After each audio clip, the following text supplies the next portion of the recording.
Alright, welcome everybody to the video. So you're probably wondering, hey, I also have a Dell G5 590, whatever you have. Mine is the 1660 configuration, and you're probably wondering what CPU cooler could I probably get so that it actually fits into the case, because I ran into the issue where I couldn't find any cooler that could fit it because of the case itself. It kind of sucks and it's shitty. I bought two coolers, none of them worked, and later to find out that it's pretty hard to find a cooler for this case actually, so there is some drawbacks to buying some pre-builds.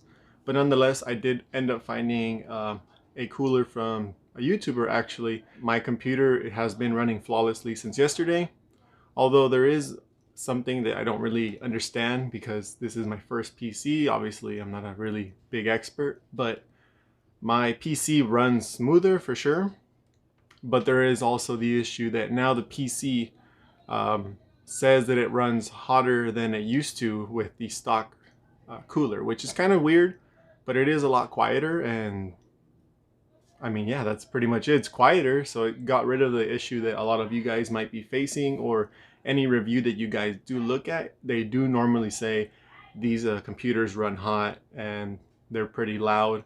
But in my case so far, this cooler has been amazing. In my case, the YouTube video I found was using the Hyper TX3 Evo. And what you do is remove these legs.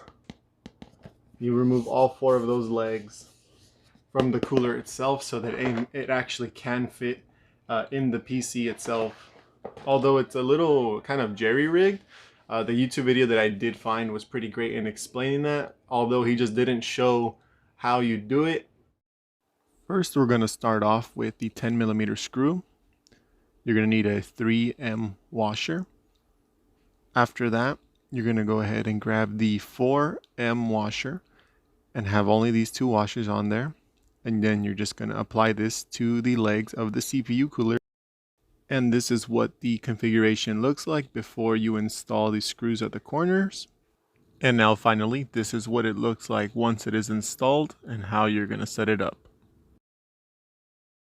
I did pick it up from listening to the video, but I'm more of a person that, I have to see it so that I can understand how it works. Now, that being said, I did upgrade my CPU cooler, and also I got rid of the exhaust fan. Well, I didn't really get rid of it. This is what I end up doing to it. I'll show it up on the screen. It's kind of jerry-rigged, but it works out for me perfectly fine. Doesn't really disrupt anything. Yes, it looks janky, but for right now, it's okay. It's my first PC. Doesn't bother me, doesn't affect the PC, no vibration, no nothing. So, it's just looks ugly internally, but I can't see it anyway, so it's fine. Now, I did end up replacing that fan, or not replacing, but just adding in this Noctua NF A9 power fan.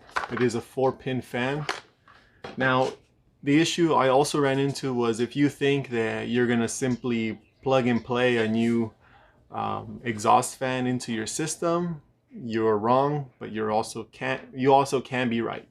What I mean by that is that this is a 4-pin fan, but it's also I can't get it to focus, but it's also a PWN fan.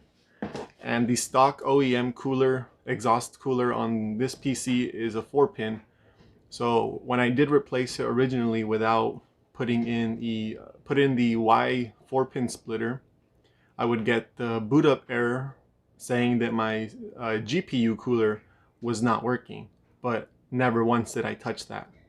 So I updated the BIOS, did a bunch of things, and none of that cleared it. And again, going through the Dell forum, there was another guy who ended up fixing it, and the way to fix that was with putting the 4-pin Y splitter cable into it. And I did that. I set it up, and I'll show you guys. So I'll throw up another video of what it looked like. So I did end up fixing this, and it's not as straightforward as you would think that, you could just plug in this new fan and it would work. But on the Dell G5 5090, it did not work. So the solution to that will be these two 4-pin Y cables.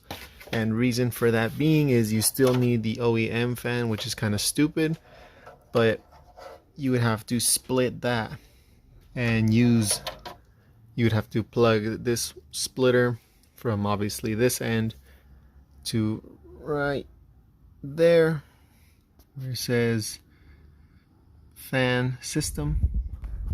Once you have that plugged in, you'll see two. This has a 4-pin, this has a 3-pin, even though they're both 4-pin, which is strange, but regardless, this one is at the base. You plug in the 4-pin to the OEM, and then you plug this 3-pin one into the Noctua fan. My computer booted up without having to go through the BIOS and getting the GPU fan error code, and everything went back to normal. So if you honestly think it's going to be a plug and play, don't be as naive as I was. I thought it would have been, you know, buy it, install it, you're done. That wasn't the case. Although it might be with you because you might not have this specific case, or maybe you've traded it out, but the stock OEM case that Dell gives you, it's not the greatest, but hey, again, it's my first PC and that's just what I have at the moment, and it's better than having nothing, or just my PS4 originally. So that's it, guys. I hope you guys enjoyed the video, and I hope that this informed you of how to change out that exhaust fan and your CPU cooler. Thank you for watching, and don't forget to drop a like and hit me up with a comment down below if you have any questions regards to my Dell G5. I will have a review up on it maybe in about this next week or so, or maybe even earlier. Just depends how much free time I have later on during the week. So thanks for watching.